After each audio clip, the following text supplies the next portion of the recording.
Olá, boa noite, né, aos que vão nos acompanhar agora, bom dia, boa tarde, boa noite aos que vão nos acompanhar posteriormente. Eu sou o Flávio Rezende, mais uma vez estamos aqui, eu e meu amigo Leonardo Henrique Panza, Olá, né, pessoal. em mais uma edição do programa A Voz do Cerrado, aqui em parceria com a Rádio Trabalhador. Leonardo, o que fizeram com o nosso país? É o nosso tema de hoje, né, Flávio? Realmente o que fizeram com o nosso país. Eu acho que a gente vai poder falar e fazer uma apanhada aí sobre essa.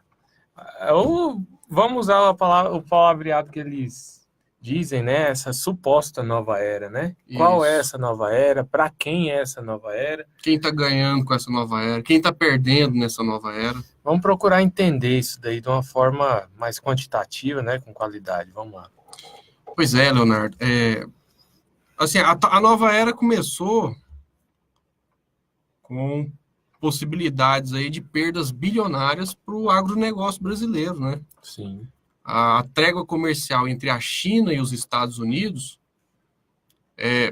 pode gerar uma perda bilionária para os produtores de soja, né? Uhum. O colunista Nelson de Sá publicou na Folha de São Paulo o seguinte, ele colocou aqui, ó, fechando a semana de negociação da guerra comercial, o secretário de Agricultura dos Estados Unidos festejou via Twitter, né, que os chineses se comprometeram a comprar mais 10 bilhões de toneladas de soja americana. Foi o número que deixou o mercado e Donald Trump animados, a ponto de o presidente twittar, abre aspas, se for feito o acordo com a China, nossos grandes fazendeiros americanos serão tratados melhor do que jamais foram tratados antes.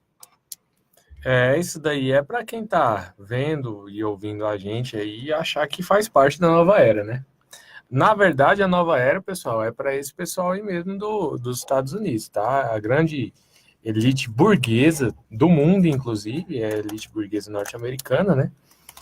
O que acontece é o seguinte: nesse sentido, a gente pode dizer, e agora com provas contundentes, né, numéricas e políticas e todo o tipo de prova, porque a gente não faz igual certos juízes, juizecos, né?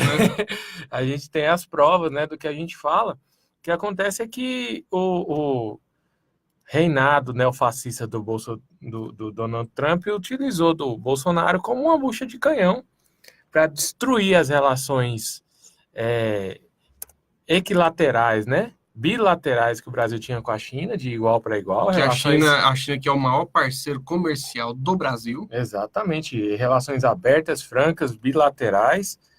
Ele minou elas politicamente, utilizando do Bolsonaro e da sua. Seu. Aquilo é uma loucura, né? Loucura ideológica, da sua loucura ideológica, e como prêmio do apoio que recebeu do Bolsonaro, ele deu essa negociação aí com a China como prêmio aí para os agricultores brasileiros, para o latifúndio Não, brasileiro, né? e o interessante é o seguinte, que o agronegócio, setores do agronegócio saíram na frente, né? No apoio ao Isso, Bolsonaro, quando ele ainda era uma piada de mau gosto. exatamente. E foi com justamente a gente tem a desconfiança que eles queriam, na verdade, era uma reedição da República Velha, né? Da República Velha, que aonde eles simplesmente ditavam e ditam o, o tipo de política financeira interna para assim vender os seus produtos externamente, né? Agora é complicado porque essas negociações, elas não surgem do dia para a noite, né? Uhum. Para conseguir recuperar isso aí, o esforço vai ter que ser muito grande. Muito grande, porque a China, por mais que a China já é em quantidade, né? Em qualidade eu não tenho como mensurar ainda, mas em quantidade a China já é o país de maior movimentação do mundo, de financeiro do mundo. E assim, os Estados Unidos deram, né, bananas para a questão Isso. pelo fato de a China ser uma república comunista, É, e vão vender soja e carne para eles. E vamos vender. os produtores brasileiros vão perder dinheiro. Exatamente. Os norte-americanos, como sempre, utilizaram na América Latina esse sistema de preconceitos, né, ideológicos para manipular a população e, dessa forma, manipular os governos. A gente tem esse mesmo problema com o Macri, com o mesmo problema agora com o qual eu nem pronuncio o nome aí, esse indivíduo aí, porque o meu presidente é o José de Abreu. O meu também. Esse indivíduo aí é o seguinte, é o que ele fez mesmo, ele fez continência para a bandeira norte-americana e é esse o serviço que ele está fazendo. Ele está literalmente salvando os Estados Unidos. Bem lembrado, e salvando os Estados Unidos e prejudicando os brasileiros num setor que o Brasil domina. Exatamente. Leonardo, eu só abri aqui um parênteses para quem estiver assistindo. Queria pedir para as pessoas que tiverem interesse e dar uma força aqui para nós, que adquirissem um exemplar deste romance aqui, ó, O Político e o Empresário. Tenho certeza que vocês vão gostar. É de nossa autoria, é um romance crítico, né, que escancara aí as contrariedades da política brasileira. O link está na descrição do vídeo. O Leonardo já vai adquirir um exemplar aqui, eu vou ter que fazer... Olha, eu como esse livro aqui rapidão, hein? Olha, o livro é de autoria aqui do Flávio Rezende, né? O Político e o Empresário. Aqui a gente tem uma história... uma narrativa em romance, né? Mas tem toda Tem alguma semelhança com a realidade. Uma classificação, todo um reconhecimento, um pensamento a nível de criticidade aí político, e eu acho que é muito interessante para a gente perceber como que a política faz parte do nosso dia a dia, né? Não é uma coisa desconexa, a política é tudo e tudo é política. Então, eu acho que é bem interessante o pessoal adquirir. Faça um contato aí com o Flávio quem interessar, tá bom? Beleza, entra só no link que está na descrição do vídeo aí, né, o link do Mercado Livre, e adquira um exemplar. Isso aí. Que eu mando para vocês com a dedicatória especial. Um dia eu vou escrever um livro. Opa, e eu quero adquirir no lançamento, viu, Leonardo? Leonardo, sobre essa questão da soja, o canal Rural UOL publicou uma matéria, eles colocaram o seguinte, que as negociações de soja nos portos brasileiros estão esfriando, né? À medida que os compradores aguardam por maiores informações sobre o retorno da demanda chinesa pelo produto norte-americano. Isso 10 bilhões, né? Uma leva de 10 bilhões de dólares, Na verdade, é toneladas. 10 bilhões. Na verdade, 10 milhões. 10 milhões. Milhões de toneladas de soja. Tá. O que corresponde a 10 bilhões de quilos. É muito dinheiro e assim, o Brasil é top na agricultura, né? Ali, e eles, assim, a China, engraçado, não sei se você se lembra, Leonardo, do editorial que foi divulgado num veículo de comunicação chinês. Sim. Que, em outras palavras, eles colocaram o seguinte, falou que o Bolsonaro deveria engolir as suas palavras, que o Brasil tinha muito a perder. Exatamente. E agora está aí o resultado. Realmente, ainda tem a questão do leite, eu não me aprofundei, mas eu quero separar um tempo para entender melhor o que está acontecendo. A questão do leite é o seguinte, dá um resumo aqui. Existia uma espécie de sobretaxação das importações de leite e derivados que eram produzidos no exterior, inclusive ressaltando que tinha que ser sobretaxado, que era muito parecido com o produto feito aqui. Né? O que acontece é que esse setor do leite e de leite de exportação e de derivação dos produtos de leite, ele é uma cadeia industrial complexa, ao mesmo tempo que você sai ali da base, né? Você vai até situações de produtos mais modernos aí que envolvem leite e todo o maquinário. Então, é um setor que movimenta muito a economia. Esse setor, ideologicamente, se suicidou. Apoiou um tipo de política que simplesmente não é bom para eles, que é o ultraliberalismo, né? E esse ultraliberalismo fez com que o ministro atual da Economia e da Fazenda, o senhor Paulo Guedes, não renovasse essa sobretaxação. O que é, na verdade, Leonardo, vamos aqui até falar o que deve ser falado. É um ato de coerência, inclusive. É coerente com Foi o que eles prometeram na campanha. Exatamente. Quando se fala em menos Estado, significa o quê? Isso. Significa que quando a fábrica da Ford vai fechar, o Estado tem que deixar fechar. Lava a mãozinha. São 20 mil desempregados. Esse tipo de política neoliberal não está nem aí. Exatamente. Se for, por exemplo, eu vi aqui na imprensa de Goiás que o governo do estado de Goiás pretende fechar 17 escolas. Isso é Estado mínimo. Isso é Estado mínimo. Você gosta do Estado mínimo? Então, apoie fechamento de escolas públicas, apoie fechamento de hospitais públicos. Não tem subsídio para empresa, não tem subsídio para produtores rurais, é cada um por si e Deus por todos. E nessa... Aí tem muita gente que pega esse gancho e tenta sobrepor o argumento utilizando do seguinte raciocínio, pseudo-raciocínio, porque ele nunca fecha, ele nunca condiz com a realidade.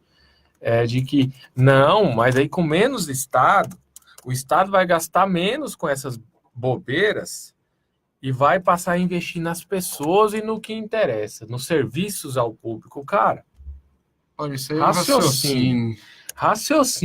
Você que tem a sua renda, você paga os seus impostos para sustentar o Estado Nacional, os estados e os municípios, e todo o sistema envolvido de governança. Esse sistema, ele é o mais próximo do que você pode alcançar dos serviços básicos, de necessidade básica das pessoas. O SUS, por exemplo, é o maior plano de saúde, Flávio, do mundo. E vou falar uma coisa para você, Leonardo. Tem muita coisa boa no SUS que funciona. Com certeza. Cara, volto a dizer, novamente, o SUS é o maior plano de saúde do mundo. Ele compreende muitas variantes e vertentes da saúde pública e que, inclusive, no exterior, vamos lá, o pessoal gosta de comparar os Estados Unidos, você paga uma fortuna numa vacina nos Estados Unidos, aqui você tem ela ali, ó. Não, e lá ali seguinte, no Curitiba 4 ali você tem. Não tem dinheiro, morre amigo. Eu quero só desejar uma boa noite aqui para Fernanda Scherer. Boa noite, Fernanda. E ao nosso amigo Rafael Cedro, né? Desejou uma boa noite para nós aqui, Leonardo. Boa noite, Rafael. Então, Rafael, nós estamos falando aqui o seguinte, cara, que esse papo aí de Estado mínimo, ele serve a alguém, e não é a 99% do povo. Não, e vamos aprofundar mais. Vamos. Será que o Paulo Guedes está quebrando a indústria? Quer dizer, pode ser, porque vai ter resistência também, né? Nenhum produtor de leite vai ficar quietinho, esperando as vaquinhas leiteiras dele morrer, né? Sem fazer nada. Será que ele tá fazendo isso de graça? Pois é. Começa a pensar, será que isso é ideologia? Porque só ideologia? Não tem ganhos financeiros, não? Exatamente, porque é o seguinte, ele recebe o salário dele lá de ministro da Fazenda e da Economia, se eu não me engano, é R$32 mil, né? O que é um troco para um banqueiro? É dinheiro, acho que não é nem de pinga, é dinheiro de quê? Ele é um dos acionistas de um banco aí, se eu não me engano, do BTG. Isso, e engraçado que ele fez... O que é R$30 mil para um acionista de um banco, Flávio? Não, e sem contar que tudo que está acontecendo hoje no Brasil, para vocês terem uma ideia, resultou no lucro recorde dos bancos. E os bancos que, apesar do lucro recorde, né, estão devendo a Previdência Social. Exatamente. Que eles querem matar, não é? Eles vão destruir o sistema de assistência social, que inclusive compreende o SUS, né? Assim como a Leila Brito tinha dito aqui para nós, o sistema de assistência social ele compreende o SUS. E aí eu quero ver desses aí que ganham um salário mínimo, que inclusive agora vai ser isentado de imposto de renda, porque não tem uma renda mínima, para você ter ideia. Pois é. E aí o cara não quer saber do Estado ajudando ele nesses serviços básicos. Isso daí é um suicídio ideológico. Não, é a mesma coisa que aconteceu com os criadores de leite, das vaquinhas. A mesma coisa. Não, só desejar uma boa noite aqui para minha amiga Zênia. Obrigado por acompanhar aí, Zênia. E o que está acontecendo? O Sistema S, que o Paulo Guedes disse que ia destruir, está demitindo. Isso. As pessoas. Aqui em Goiânia eu fiquei sabendo, tive informações de que o SESC demitiu 7 funcionários. O SESC, o Sistema S, para quem não sabe, é um sistema de educação, acompanhamento social. Realmente é um grande sistema. Ajuda os trabalhadores. Patrocinado pela Fiesp, em primeiro lugar, né? Isso, é a indústria, o comércio, o serviço rural, o serviço de transportes. Quer dizer, eles têm clubes, têm cursos. E os funcionários do Sistema S, Leonardo, tinham bons benefícios. Sim. Inclusive, um dos bons benefícios que eles tinham é o plano de saúde. Exatamente. Essa política neoliberal, ela só gera desemprego e redução de renda de quem está trabalhando. Eu não entendo, Leonardo, como é que teve gente assalariada que caiu nesse canto da sereia? Cara, o que eu consigo enxergar, assim, que as pessoas retomam o assunto é porque elas não percebem que aquilo não serve para elas. Na verdade, elas falam repetindo um discurso de alguém que elas admiram, que tenha dinheiro, né? Vamos falar a verdade, a pessoa repete o discurso do rico, lá do Abílio Diniz, achando que, não, eu vou repetir o discurso do Abílio Diniz aqui que eu vou ficar rico também. Tem aquela coisa do eu vou vencer. O Sérgio de Oliveira que falou aqui, ó, Leonardo, esse quadrúpede, eu falo que o presidente é um quadrúpede, é isso aí, Sérgio. Mas é engraçado que os liberaizinhos aí, tipo Kim Kataguiri, a turma do MBL, eles não têm empresa não, né? Eles fizeram foi entrar para política e disputar eleições e ocupar cargos comissionados. Como diria eles, tipo sustentados com nosso dinheiro. Isso, bem lembrado. E aí, por que eles não abriram? O Brasil está se desindustrializando, está fechando indústrias. Sim, tem uma reportagem, inclusive, que ficou até famosa nas redes sociais, do El País Brasil. A gente sabe todo o limite, né, da imprensa, a gente sabe disso e tal, mas essa reportagem é muito boa. São economistas, principalmente do exterior, dizendo que essa desindustrialização que o país vem sofrendo desde 2013, quando começaram, vamos falar a verdade, a guerra híbrida, né? Isso. Quando começou o sistema de destruição do que o Brasil estava sendo construído enquanto segundo e primeiro mundo naquela época. Lá em 2013, tudo o que foi feito foi para destruir a capacidade do Brasil de ser um país de primeiro mundo nesse sentido. Aquela capa da The Economist, aquela revista inglesa de economia, mostrava assim, um foguete abaixo do Cristo Redentor. Sim. Isso é o que estava acontecendo com o país. Aí depois veio, tá certo, a presidente Dilma, porque todos nós erramos, ela errou também em algumas medidas, sim, e com vontade de acertar, inclusive, mas aí veio uma sabotagem, né, ao governo dela. Naquelas circunstâncias foi que ela fez certo no momento errado e principalmente porque a oposição não teve a responsabilidade que deveria ter com o país. Não, e vamos nos lembrar também, Leonardo, Getúlio Vargas fez coisas boas pelo povo, sim, teve que se matar porque a pressão sobre ele foi grande. Sim, a pressão sobre ele, inclusive, é justamente essa que a gente está dizendo. É a pressão externa do imperialismo norte-americano. Que quer o povo brasileiro escravizado, ganhando praticamente para se alimentar. Só para quê? Para quê? Para enviar altas remessas de lucros para as empresas internacionais. Aí depois veio Juscelino Kubitschek, outro bom governo também. Sim. Sofreu todo tipo de humilhação, né? Exatamente. Tivemos o João Goulart, mesma coisa. Mesma coisa. Presidente Lula, a situação dele. Exatamente. E assim, todo político aqui nesse país que dá a mão para o povo, eles perseguem, eles vão atrás, eles desfacelam o cara enquanto pessoa e procuram desfacelar o legado dessa pessoa enquanto político. Nós temos um principal problema disso. Nós temos 200 milhões de pessoas no meio disso tudo. Isso. Mas esse pessoal que faz muito barulho não é a maioria, só que a maioria fica com medo de agir. Isso. E aí a gente tem um problema. Pessoalmente, um dia eu e o Leonardo nós conversamos sobre isso. E assim, nós temos que falar isso aí. É ruim, mas temos que falar. A super esquerda, Leonardo, a esquerda extremamente ética, muito moralista, isso, que não... Eu acho que conhece o que é a política, mas não deixa a política de verdade para frente. Fica fazendo coro com a direita em demagogia de combate à corrupção. Que combate à corrupção, na verdade, é o que aconteceu com o país. A Operação Lava Jato destruiu as grandes empreiteiras brasileiras, destruiu a indústria brasileira, e hoje nós estamos vivendo nessa recessão terrível, por mais que a imprensa fale que o otimismo dos empresários melhorou, que as coisas vão melhorar. Nada melhora. Porque nós tivemos aí 502 anos e 3, né? 503 anos aí de direita dominante no país, em 14, 15 anos nós fizemos uma revolução silenciosa no país, e olha que ainda foi dentro do sistema deles, hein? Isso. Se fosse dentro do sistema que a gente tem aqui na cabeça, hein, Flávio? Cumprindo as regras. Uma boa noite pro meu amigo Alexei. Alexei. Então é o seguinte, cara. O que acontece dessa super esquerda que a gente está dizendo, a gente não está falando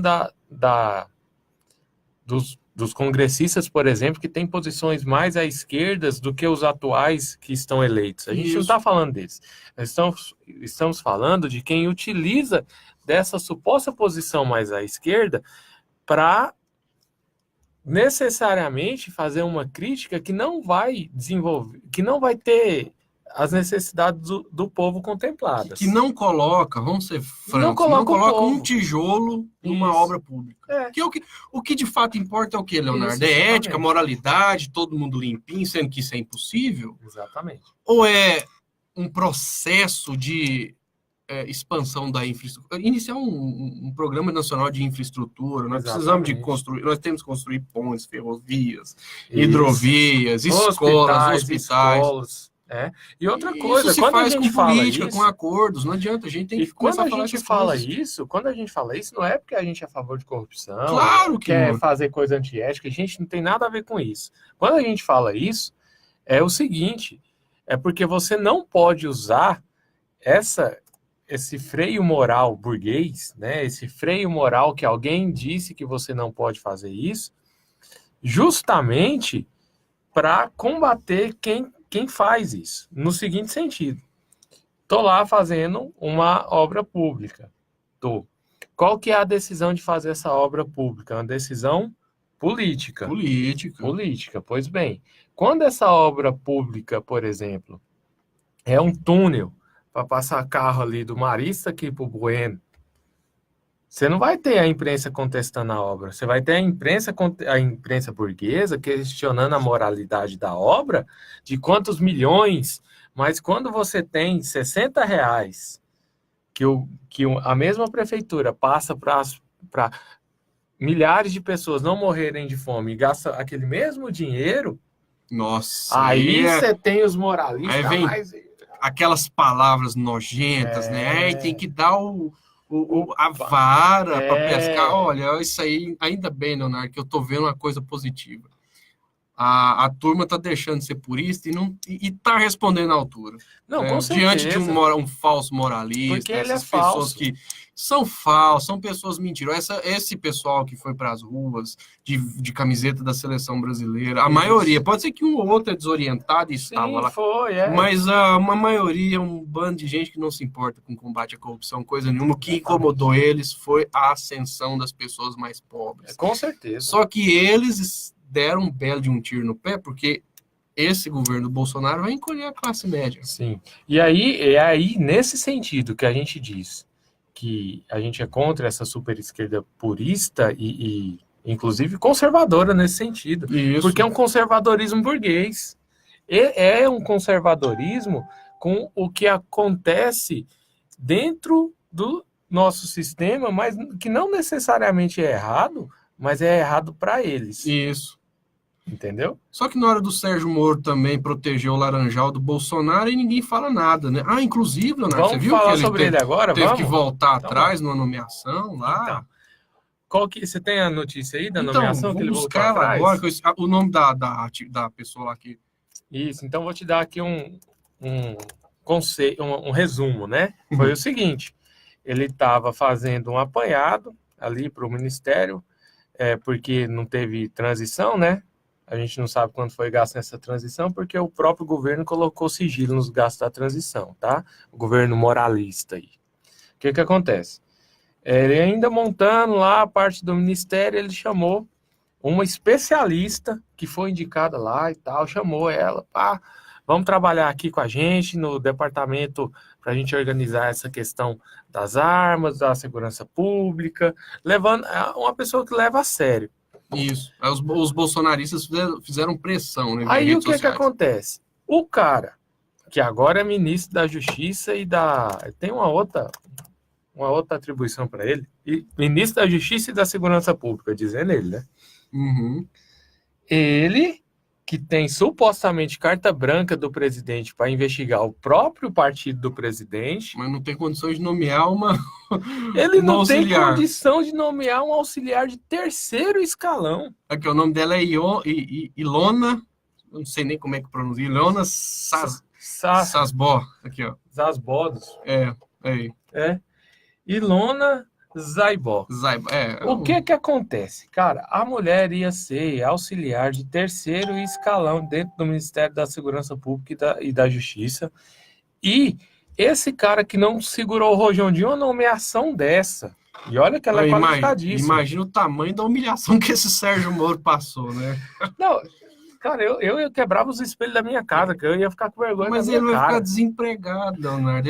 Ele abriu mão de ser juiz. Ele perdeu um emprego estável. Um emprego estável, mas deixa eu te perguntar uma coisa, Flávio. Vamos perguntar pro pessoal aqui, depois nós vamos até acionar um negócio de enquete. Isso. Você acha mesmo, os nossos ouvintes aí, vocês acham mesmo que aquele grampo que ele fez no telefone da presidência da República lá com a Dilma, ele vendeu para a Globo a quanto? Pois é. Será que só ideologia? Foi de graça? Será que é ideologia mesmo? Vontade de fazer o bem, né? Uhum. E engraçado que logo depois, o pessoal... É nessas horas que a gente vê as incoerências. Logo depois, né, mesmo no auge da Operação Lava Jato, ele tira uma foto assim, bem chegada com o ex-senador e agora deputado federal, Aécio Neves. É porque o Aécio deve ser a projeção dele, sabe? O Aécio sempre teve a fama de playboy. Mas o que eu já ouvi falar aí é que o Moro, com aquela vozinha fina dele, nunca foi pra balada nem nada. Eu já altos textos eu recebi na época das fake news aí, disparadas em massa, né, via WhatsApp. Eu recebi um dia alguém lá, uma biografia do Sérgio Moro, porque ele ajuda as pessoas, porque ele era jovem, não ia para as baladas. Olha, pega essa hipocrisia sua e vá para o raio que o parta. É inacreditável. Não, gente, o cara destruiu, vamos lá, Flávio, o cara destruiu. Mas ele sozinho não tem condições nenhuma de fazer isso. O cara destruiu o sistema empresarial brasileiro inteiro, amando de interesses internacionais. Bom, o certo é que ele acabou com a indústria brasileira, principalmente as empresas. Odebrecht, uma das maiores empreiteiras do mundo. Do mundo. E assim, esse sistema de judicialização da política, enquanto sistema de dominação dos orçamentos públicos, está sendo usado em vários países. Os juízes receberam um belo de um aumento de salário, né? Mesmo no momento de crise aí. A gente tem que lembrar também que o STF, que foi quem deixou acontecer essa baderna toda... Cadê o STF, né? Não, o STF é a Suprema... Acabou? Já entrou o cabo e o soldado lá? Já fechou. Que acabou, então, os meninos... Cadê o ministro Zé?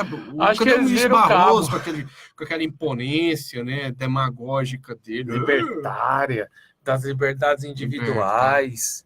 Acho que o mais coerente que tem ali, sinceramente, é o Gilmar Mendes. Acaba sendo. Sim, eu defendo o bandido mesmo e pronto. Ele dá... E outra coisa, olha, ninguém aqui tá defendendo Gilmar Mendes. Não. Mas ele, pelo menos, é garantista. Tá certo que ele fez vistas grossas quando o PT começou a ser perseguido. E agora ele mesmo, recentemente, passou a ser vítima.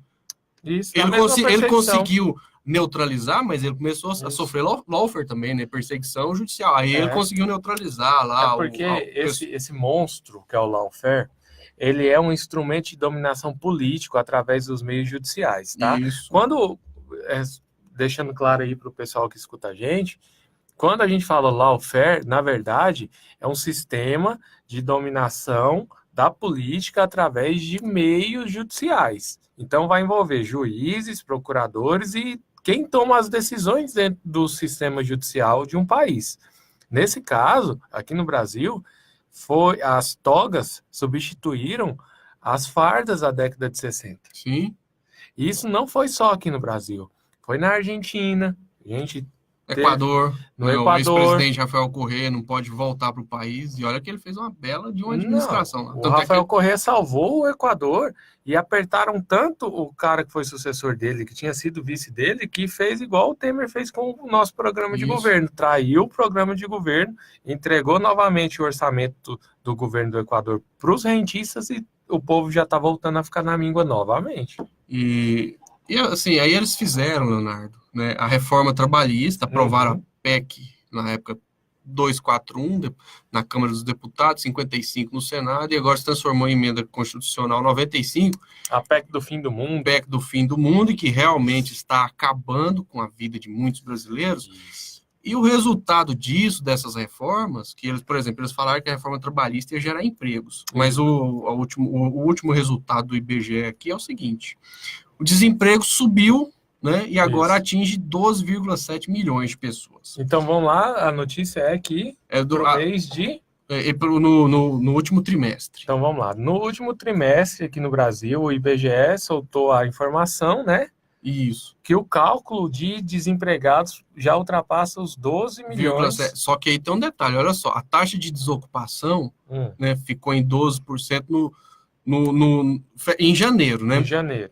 E olha só, eu vou ler aqui a notícia toda. A taxa de desocupação voltou a subir e ficou em 12% no trimestre móvel fechado em janeiro, né? Acima dos 11,7% registrados no período encerrado em outubro pela Pesquisa Nacional por Amostra de Domicílios Contínua, PNAD, contínua, né? O aumento representou a entrada de 318 mil pessoas na população desocupada, ou seja, aumentou em 318 mil o número de desempregados. Exatamente. Isso depois da precarização do trabalho. Isso, que eles falaram que ia gerar muitos empregos. Lá né? da reforma trabalhista. Então é o seguinte, o cara roubou seu fogão, roubou sua panela e agora quer que você se vira, tá? Para resumir, é isso daí. E aí, olha só, totalizando 12,7 milhões né, de trabalhadores nessa condição. Já a subutilização de trabalho ficou em 24,3%, somando 27,5 milhões de pessoas nesse grupo.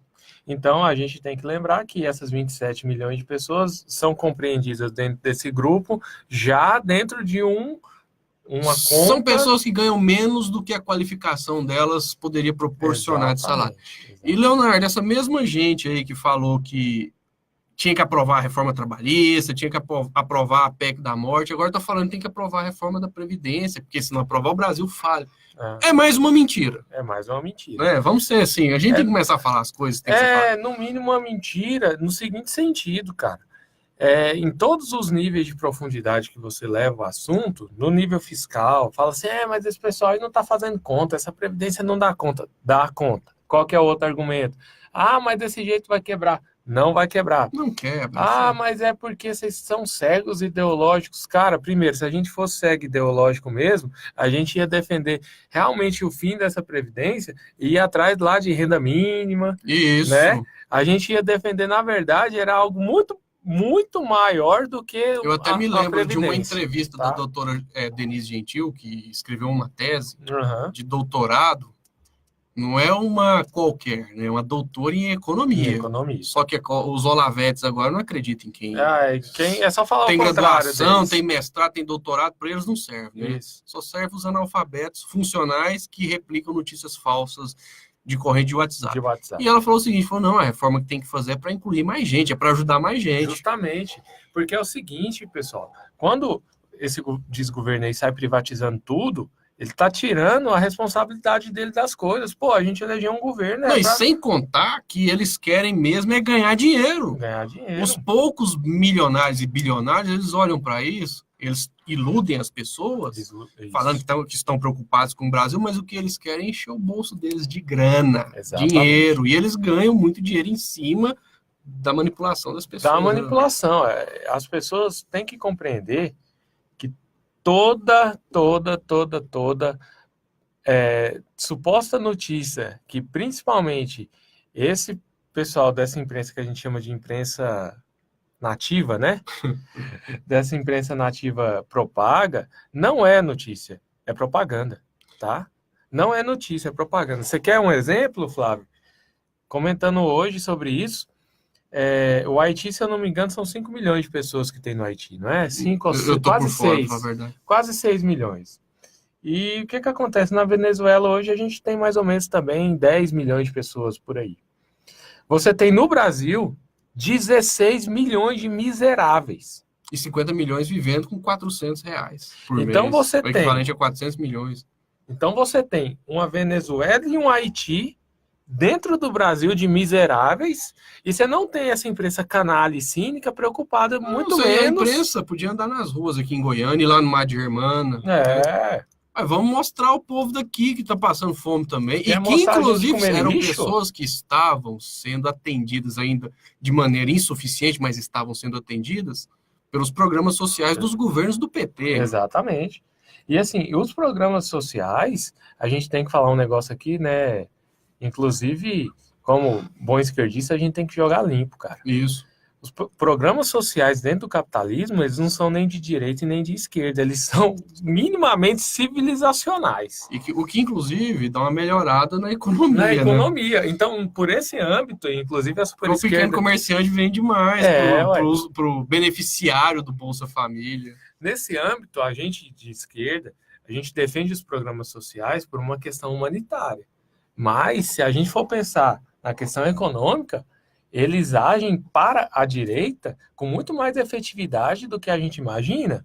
É por isso que a gente tem esse grande pacto que ocorreu durante o governo Lula de desenvolvimento do país. Isso. Porque você desenvolveu todo o espectro de todos os brasileiros, eles ricos ou pobres. Claro. Porque os ricos ficaram muito ricos. Eles ganharam muito dinheiro, Leonardo.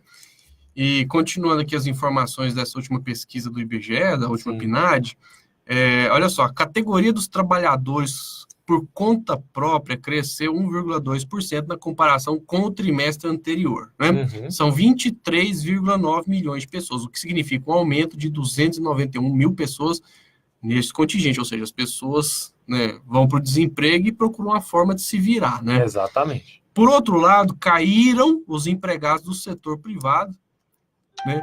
Sem carteira assinada, ou seja, a pessoa trabalha para alguma empresa, mas não tem carteira assinada, né? Olha 320 só, então, mil pessoas. 320 né? São mil 11 pessoas. milhões de trabalhadores nessa condição, né? E os trabalhadores do setor público, o que é Estado mínimo, logicamente, do Bolsonaro, caíram 1,8%. Os concurseiros, né, colocam suas barbinhas de molhos aí. Agora são 11,5 milhões. Também estão descomissionando muitas pessoas, né? Enquanto isso, os empregados do setor privado com carteira assinada permaneceram estáveis 32.900 milhões, né? E tem também, Leonardo... Mas esse número aí dos empregados da parte privada fica estável nesse terceiro trimestre do final do ano mesmo, por conta do Natal. Isso. Na questão do Natal, você tem uma grande influência do aumento do consumo. Se bem que Só que o Natal consumo... teve pouco consumo, Isso que eu ia teve falar, bem menos. Flávio, o Natal do ano passado... As pessoas, os comerciantes que eu conheço reclamando, falam assim, cara, nem parece que é Natal, o povo tá mais pedindo do que dando. Difícil. Não, e tem um então, número... assim, cara, é preocupante, porque isso daí, dentro da roda do sistema da economia, quando você passa por um trimestre do Natal, e esses números, principalmente das empresas privadas, se mantêm, é sinal que da agora para frente, cara, vai ser uma tragédia. Esse ano é o seguinte, eu acho que seria até o momento da gente respirar fundo, e ver se tem alguma pessoa que, por mais que tenha votado no Bolsonaro, que eles tenham um bom senso, né? E passe a lutar não por nós, né? Mas por eles mesmos. Por eles mesmos. Porque, olha, essas perdas aí, tá certo que vai ter gente que vai conseguir passar isso aí, não numa boa, mas vai sofrer menos. Mas o que tem de gente que vai sair da classe média e vai para a situação de pobreza e com estado mínimo, pessoas que às vezes, por circunstâncias, vão ter que tirar o filho de uma escola particular e vai encontrar uma escola pública precarizada, graças ao apoio dessa precarização que essa mesma pessoa... mesma pessoa propagou, e aí você não tem, como você tem estado mínimo, né? Você não tem mais o incentivo com relação a uma merenda de qualidade, você tem que ficar comprando de um determinado industrial a merenda, isso quando tiver, e aí você fica defendendo aí empresa que ficou apoiando determinado candidato, aí esse candidato vai e maqueia as contas dessa merenda, e aí ele fica dizendo que está combatendo a corrupção, ele está ganhando dinheiro em cima da sua cegueira. Não, então, assim... e, Leonardo, o número de pessoas desalentadas, que são aquelas que entenderam que não vão conseguir emprego, desistiram de procurar emprego, está em 4,7 milhões. Quer dizer, a gente tem um desemprego aí que o presidente do Partido da Causa Operária, ele fala que esse desemprego no Brasil é como se fosse um tanque de gasolina com a tampa aberta, que qualquer hora explode. Qualquer hora explode, mas a gente sabe que é o seguinte, essas pessoas, por exemplo, 4,8% da população, seria? Ou dos desempregados? Não, no caso, 4,7 milhões de pessoas da população economicamente ativa, né? Quem está apto a trabalhar. Isso, esse é o dado que eu queria. Porque é o seguinte, Você tem 4% da população que sustentaria 200 milhões de pessoas que simplesmente não conseguem fazer nada dentro desse sistema. É o famoso fundo do poço, né? A pessoa está assim, no nível mais baixo de dignidade, porque as pessoas defendem tanta família. Defender família, só tem uma forma de defender, Leonardo, é de criar um sistema econômico onde essa pessoa possa trabalhar e produzir. E produzir, exatamente, para que essa família tenha acesso ao básico da vida. Ao básico. E a dignidade, comprar as coisas, pagar as contas, fazer planos para o futuro. Exatamente. E isso é a verdadeira defesa da família, tá? Claro. Vamos sobre, já que a gente chegou aí na defesa de verdade da família, sobre a questão do hino nacional lá, Flávio. Nossa. Você tem o que a falar sobre aquela Olha, besteira? eu até tinha preparado. Aí eu falei, não, como aconteceu teve essa pesquisa do IBGE e essa questão da soja, eu até tinha tirado da pauta, mas aquilo, sabe, é falta de ter o que fazer. Esse ministro olha, o senhor ministro colombiano, pede pra sair, né, pô. Cara, é um canalha. Gente, o cara comanda o ministério, para mim, ao meu ver, um dos mais importantes da República. Leonardo, ninguém tá contra, ninguém é contra cantar o hino nacional. O problema é fazer campanha política. E esses idiotas defendem o tal do escola sem partido, mas a escola sem partido é isso.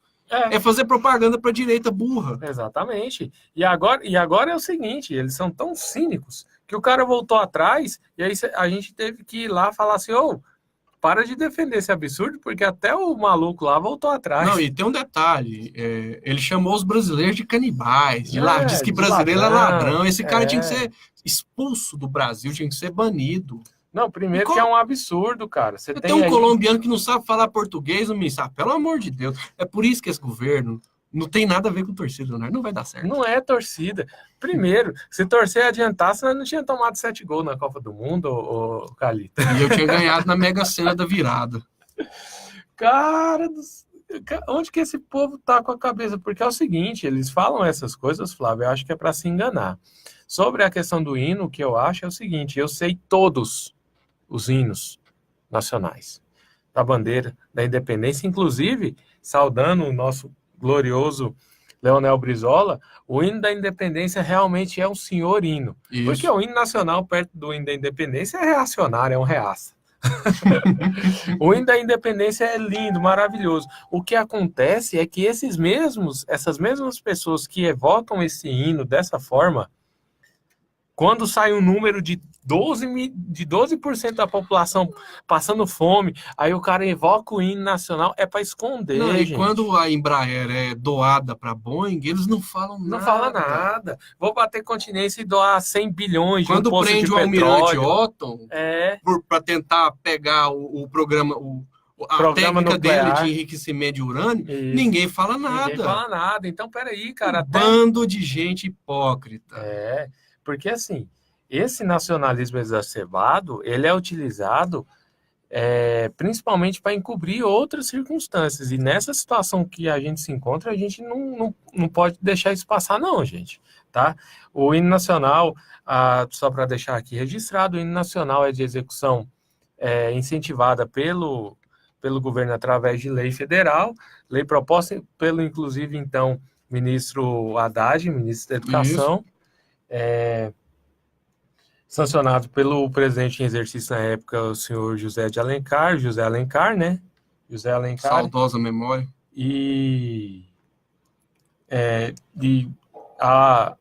Sob a autorização do presidente Lula, né? Que estava viajando, se eu não me engano, era para Davos no dia, tá? Com licença. Foi lá dar aula para os caras. E aí a gente tem que colocar aqui para o pessoal que escuta a gente que a esquerda, absolutamente ninguém racional nessa circunstância é contra a execução de um hino nacional na escola. Isso. A gente é contra fazer campanha política. A gente é contra essa execução servir para encobrir as verdades, encobrir o que as pessoas precisam aprender na escola e usar de uma tática, Flávio, fascista e nazista. Isso era a tática da juventude hitlerista. Claro. Ficar falando slogan de governo durante o hino nacional dentro da escola. Não, hein? Será que eles estão criando a juventude bolsonarista agora? Mas não vai dar certo, não, porque o Bolsonaro já está, inclusive, até aparentemente já neutralizaram ele. E assim, com todas essas mudanças econômicas, né, depois do impeachment, no final das contas, o Brasil agora, em 2018, teve um pibinho, né, como diziam os colunistas da Globo News, de 1,1%. Então vamos lá, depois que os caras destruíram a indústria, destruíram o sistema de governança, prometeram que o país ia crescer, destruíram a própria política, destruíram a vida de 200 milhões de pessoas, o PIB cresce para meia dúzia de empresários 1%. E sem contar que os industriais vão passar um aperto muito grande. Leonardo, para a gente finalizar, né, vamos aqui manifestar nossa solidariedade ao presidente Lula, toda a família dele. Hoje morreu o netinho dele, né, 7 anos, e as bestas, as antas, né, as desgraças sociais. Essas pessoas, Leonardo, nós temos que tomar distância. Com certeza. E não tem essa história de vamos pagar o mal com o bem. Não. Nós temos que tomar cuidado, que esse tal de cidadão de bem é perigoso. Se você pegar, por exemplo, as últimas notícias de bolsonaristas malucos que mataram suas mulheres, mataram pacientes, né? Então tem que tomar cuidado com essa gente e tomar distância. Exatamente. Essas escórias, algumas escórias, comemoraram a morte de uma criança de 7 anos. Que gente, essa gente desgraçada merece a crise que está por vir. É claro que a maioria do povo brasileiro não é essa porcaria representada pela família Bolsonaro. O povo brasileiro é um povo bom, batalhador, trabalhador. Sim. Essas porcarias de seres humanos não representam a maioria. Né? Com certeza. Deixando registrado aí o filho do Sandro, né? Do Sandro, que é o presidente, que é filho do presidente Lula. Parece que o pessoal chegou com o filho dele, com o Arthur, no hospital lá em Santo André, já com febre alta, e aí ele estava com meningite bacteriana, né? Meningocócica, se eu não me engano, o nome, e ele veio a falecer, já era meio-dia e 10, se eu não me engano. E aí a gente fica muito triste, assim, Sim. Porque o presidente Lula tem pessoalmente perdido pessoas muito próximas. Perdeu a esposa, perdeu o irmão.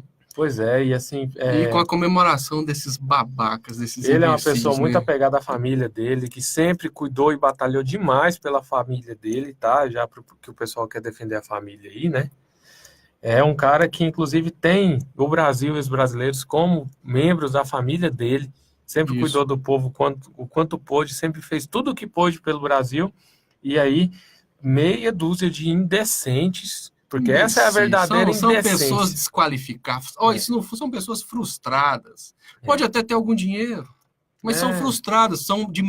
Olha, eles olham para eles se sentem lixos. Por isso que eles fazem isso. Porque pessoas normais e bem resolvidas não fazem isso. Não, eu creio já. São lixos. Eu creio que nós não estamos lidando com um espectro político, nós estamos lidando com pessoas agrupadas que têm a mesma doença mental. São porque retardados. Não é possível. É aquilo que o Humberto Eco falou, são os idiotas, né? São os imbecis, são aquelas pessoas desprezadas pela sociedade porque são imbecis, e agora elas viram na internet uma forma de serem aceitas pelos seus pares. Só que o Brasil é maior do que isso. Eu quero mandar um abraço para o Tarcísio José, nosso amigo aí, sempre acompanhando. E Leonardo, nós vamos superar isso. Eu acredito no Brasil. Vamos sim. Para semana que vem, né, Flávio, a gente vai falar sobre os sistemas de economia solidárias, né? Sim, sim. E a gente vai apresentar para vocês também um pouco das teorias de construção dos sistemas econômicos, tá? Para não dizer que a gente está embirrado com o capitalismo, é porque a gente não tem outra solução. A gente tem, sim, soluções viáveis, soluções a curto, médio e longo prazo. E que é uma forma, inclusive, de suportar essa crise, porque ela vem. É inevitável a crise, infelizmente. Então, assim, nós vamos fazer aqui isso aí estamos fazendo quase um programa de como se virar no apocalipse do Bolsonaro. É totalmente possível sobreviver, mas, assim, as pessoas que criticavam tanto Cuba, né? Vai ter uma espécie de cubanização do Brasil, porque a escassez, infelizmente, ela vai ser muito grande. Nesse e para sentido, sobreviver a isso, as pessoas vão ter que se unir, né, Leonardo? Nesse sentido, a gente vai ter, e infelizmente não é por torcida, não estamos torcendo para isso, mas infelizmente é o que vai acontecer. A gente, né, Flávio, desde 2013 a gente não erra nenhuma previsão, claro, infelizmente. E não é porque nós somos, assim, adivinhos, é porque tudo tem uma lógica. Tudo tem uma lógica, e infelizmente o Brasil vai sofrer um processo de haitização. Isso. Quem não sabe, no Haiti você não tem os meios de produção, você não tem um Estado com um tamanho que represente a mudança para o povo. O Estado não consegue mudar a vida do povo, o capitalismo não consegue mudar a vida do povo, e o povo está a Deus dará. Resultado, eles se inspiraram nos coletes amarelos e estão fazendo as mobilizações. Exatamente. As mobilizações, a gente sabe que as mobilizações populares são importantes, mas 90% das vezes elas são desordenadas, porque o povo só está desesperado. Então eu acho que quando você, e é o meu recado já para despedir do pessoal, é o seguinte: quando você se sentir desesperado com a situação, perceber que a coisa não é bem como o seu político lá que você está decepcionado disse e tal, procure os conceitos, procure saber o porquê que aconteceu aquilo com a sua vida, o porquê que está acontecendo isso com o país, e veja por uma ótica sua, né? Se respeite, lute pelo que vai te fazer bem, que é aquilo que estava dizendo, né? Pelo fortalecimento do Estado, porque o Estado é de todos nós e é por isso que a gente tem que lutar, né? Acho que a gente pode até iniciar uma campanha, Leonardo. Estado máximo. Estado para o povo. Estado para todos, né? Eu acho que tem que ser assim mesmo. Tá bom? Beleza, Leonardo. Muito obrigado. Meus amigos e minhas amigas. Quero agradecer ao nosso amigo Carlito, né? Tá junto com a gente aí. Leonardo, mais uma vez, muito obrigado. Nada. Né? A gente tá aí... Nós estamos juntos nessa batalha, nessa peleja, né? Até porque a comunicação é o elemento mais importante, né? Para a conscientização das pessoas. Com certeza. E essa semana, né? Vamos aí passar o carnaval e que cada um curta o carnaval da maneira que bem entendeu. Espero que o Bolsonaro seja muito xingado. Nossa, demais. E já está sendo, né? Isso mostra que a popularidade dele é artificial e vai diminuir. E que seja uma festa boa, né? E muito politizada, e que cada um, né, coloque a mão na consciência, defenda os próprios interesses. Defender os interesses coletivos significa defender os próprios interesses, porque se melhora para a coletividade, melhora para você também. Não seja uma besta quadrada que se deixa manipular por engravatados. Seja você mesmo, seja você mesmo. Você é maior do que tudo isso que está administrando o Brasil. E nós, a partir do momento que unirmos as forças, nós vamos conseguir recuperar o Brasil que o golpe destruiu. Então, gente, muito obrigado para quem acompanhou, obrigado para ver quem vai acompanhar depois. Sexta-feira que vem nós estamos de volta aqui. Estamos sim. E que Deus nos ajude a fazer essa travessia. Para finalizar, eu sei que vai demorar um minutinho, para finalizar, tem uma carta que o nosso amigo aqui do Facebook, o Alexandre de Oliveira Périgo, você conhece ele, tem ele adicionado, ele é sensacional com as palavras. Legal. Eu queria ler a cartinha aqui, é uma carta que ele publicou no Facebook dele, pessoal aqui, carta para o Arthur. O Arthur é o neto do ex-presidente Lula que faleceu hoje, uma criança de 7 anos. Então eu vou ler aqui, Flávio, bem rapidinho, a carta para o Arthur do Alexandre Périgo. Descanse, Arthur. As dores agora não te pegam mais. Não te conheci, mas tenho uma filha e uma enteada com a sua idade. Sei bem que aos 7 anos a vida está apenas desbrochando, numa maravilhosa mescla de descoberta de sabores, sensações, vontades e alegrias. Descanse, Arthur. As injustiças agora não te alcançam mais. A morte não combina com os pequeninos. É algo inimaginável. O mundo é das crianças. Morrer antes de usufruir do direito à plenitude de uma vida razoavelmente longa é o castigo mais cruel possível entre todos os castigos impossíveis. E a dor que atraca sempre no peito dos que te amam e fica um pouco mais por aqui é indizível, é nefasta, é inexplicável. Descanse agora, Arthur. Os dogmas não te confundirão mais. Não é possível haver um Deus misericordioso que dite e incluam a morte de meninos como você. Sua precoce partida reforça minha incredulidade e retundância quanto à existência do divino, ou deveria me reforçar disso. Descanse, Arthur. A canalice daqueles que comemoram sua partida não te sujará mais. Esse mundo não te merecia. Não merece a pureza que você e as crianças da sua idade carregam em cada sorriso, em cada frase direta, em cada frase sábia, em cada atitude legitimamente solidária. Nós, os já crescidos, infestamos o seu mundo com a nossa maldade, com seu egoísmo e a nossa imbecilidade. Nesse contexto, partir, ainda que tão cedo, é tão dolorosamente privar-se das maldades mundanas vindouras que sacrificariam a sua bondade e a sua inocência natas. Chamam isso de amadurecer. Descanse, Arthur. O orgulho de sua família agora, seu eterno quarto de brincadeiras, o seu grande avô, que é um grande homem, Arthur. Tenho certeza que você se orgulhava dele como eu e muitos milhões de brasileiros se orgulham. Um brasileiro que saiu da miséria que assola tantos de nós para se tornar o maior líder do Brasil. Um homem submetido a injustiças e dores desumanas que apenas acrescentam mais e mais a sua grandeza. Descanse, Arthur, pois o cotidiano distópico não te contaminará mais e você terá para sempre os 7 anos. Descanse, Arthur. A solidariedade de todos os brasileiros decentes agora é teu manto e seguirá para sempre a te aquecer, menino Arthur. Até mais. Pois é, então, assim, só para finalizar, Carlito, eu lembrei que agora eles pegaram, né, esse sistema de perseguição aí, canalha, ridículo, que quebrou o país, pegaram o iPad dele, o Arthur. Canalhas, canalhas, canalhas. Vocês vão pagar. Vocês vão pagar. Quem fez essas palhaçadas vai pagar. Tem que pagar. Não ficará nenhum impune. Não ficará nenhum impune. Então é assim que a gente encerra, né? Que Deus nos ajude aí. Até mais.